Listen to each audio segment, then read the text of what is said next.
मध्य प्रदेश में पंचायत चुनाव की तैयारियां कर ली गई हैं। हरियाणा न्यूज ने खास बातचीत की राज्य चुनाव आयुक्त धनपत सिंह से। आइए आपको सुनवाते हैं। पंचायत चुनाव को लेकर लगातार संशय बना हुआ है। कब ये पंचायत चुनाव होंगे, इसी पर चर्चा करने के लिए हमारे साथ मौजूद हैं राज्य चुनाव आयुक्त धनपत सिंह जी। सर, कैसे देखते हैं पूरा जो डिले चल रहा है पंचायत चुनाव, कब तक ये चुनाव होने की तैयारी है? आप देख रहे हैं कि ये असाधारण समय है, तो असाधारण समय में असाधारण परिस्थितियों के वजह से असाधारण डिसीजन लेने पड़ते हैं। हालांकि चुनाव 23 फरवरी 2021 से ड्यू हैं और साधारणतः 6 महीने के अंदर या इवन टर्म पूरी होने से पहले भी कराए जा सकते थे, ताकि नई पंचायतें आ सकती, लेकिन जो ये कोविड की स्थिति को देखते हुए ऐसा नहीं संभव हो पाया। और अब स्थिति ये बन रही है कि पिछले 1 महीने से तो कोविड की स्थिति में काफ़ी सुधार है और उम्मीद करते हैं कि थर्ड वेव जिसकी आशंका है, अगर वो नहीं आती है तो अगले 3 महीने में हम चुनाव प्रक्रिया को पूर्ण कर पाएंगे। लेकिन ये इस बात पर मुनसर करता है कि सरकार से हमें कंसल्टेशन के तौर पे जो चिट्ठी कंफर्मेशन उनसे आनी है कि वार्डबंदी वगैरह हो गई है, उसके बाद से प्रक्रिया शुरू हो पाएगी।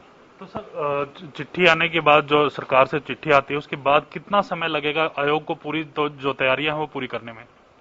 आमतौर पर 45 से 50 दिन लगते हैं इलेक्टोरल वोट रिवीजन में, क्योंकि जो 1 जनवरी को जो वोटर लिस्ट तैयार होती है, जो 15 जनवरी को पब्लिश होती है एमएलए एमपीज के, उसी को हम इसमें कन्वर्ट करते हैं वार्ड वाइज वोटर लिस्ट में। लेकिन उसमें जो वोटर है पंचायत का, वो लास्ट डे ऑफ नॉमिनेशन तक कोई भी ऑब्जेक्शन फाइल करना है, कोई एडिशन है, ऑल्ट्रेशन है, उसकी दरखास्त दे सकता है। तो उस सब में 45 से 50 दिन का समय लगता है। कम से कम 45 दिन तो लगते ही हैं, ताकि उसमें कोई गलती ना हो, त्रुटियां ना रहें, लोगों को सही रिप्रेजेंटेशन उनको मिल पाए।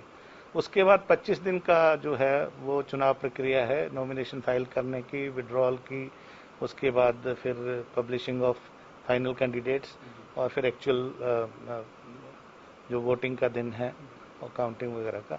तो आप समझिए 70 से 75 दिन का समय सरकार से चिट्ठी आने के बाद लगेगा। सर, कहीं ना कहीं ईवीएम को लेकर भी कहीं ना कहीं, जैसे यूपी इलेक्शंस में भी बैलेट पेपर पे जो है वोटिंग कराई गई थी, क्या हरियाणा में भी ऐसी कोई तैयारियां है या फिर ईवीएम पर्याप्त मात्रा में हरियाणा के पास उपलब्ध है? देखिए, सही तो जो अब चूंकि लोगों को आदत हो गई ईवीएम की, पिछले कई सालों से, कई चुनावों से, एमएलए के चुनाव में भी, एमपी के चुनाव में भी और नीचे अर्बन लोकल बॉडीज, जिला परिषद वगैरह के चुनाव में भी ईवीएम से करते रहे हैं। लेकिन ईवीएम्स की स्थिति थोड़ी सी इस वजह से खराब हो गई कि हमें जो 75,000 ईवीएम्स मिली थी चुनाव के लिए, वो बिहार राज्य को इलेक्शन कमीशन ऑफ इंडिया ने ट्रांसफर कर दी, क्योंकि हमारे यहाँ चुनाव हो नहीं पा रहे थे और बिहार राज्य चुनाव करने की स्थिति में था। लेकिन दूसरी वेव की वजह से बिहार भी वो चुनाव नहीं कर पाया। अब बिहार चुनाव करने की तैयारी में है, तो वो हमें दिसंबर से पहले ईवीएम्स नहीं मिल सकती। और अगर राज्य में चुनाव दिसंबर से पहले होने हैं तो हमें या तो टाइप 3 ईवीएम्स के लिए हमने इलेक्शन कमीशन ऑफ इंडिया को लिखा है, वो मिलती हैं तो उनसे करेंगे, नहीं तो मजबूरन हमें फिर बैलेट पेपर पे जाना पड़ेगा। धन्यवाद सर बातचीत करने के लिए। ये थे हमारे साथ राज्य चुनाव आयुक्त धनपत सिंह, जिनका साफ तौर पे कहना है कि अगर ईवीएम अवेलेबल होती हैं तो ईवीएम पे वोटिंग होगी, अगर ईवीएम अवेलेबल नहीं होती तो दोबारा से जो पहले प्रक्रिया होती थी वोटिंग कराने की बैलेट पेपर, उस हिसाब से जो है वोटिंग कराई जा सकती है। कैमरामैन अनिल के साथ मैं रवि कालरमन, हरियाणा न्यूज, चंडीगढ़।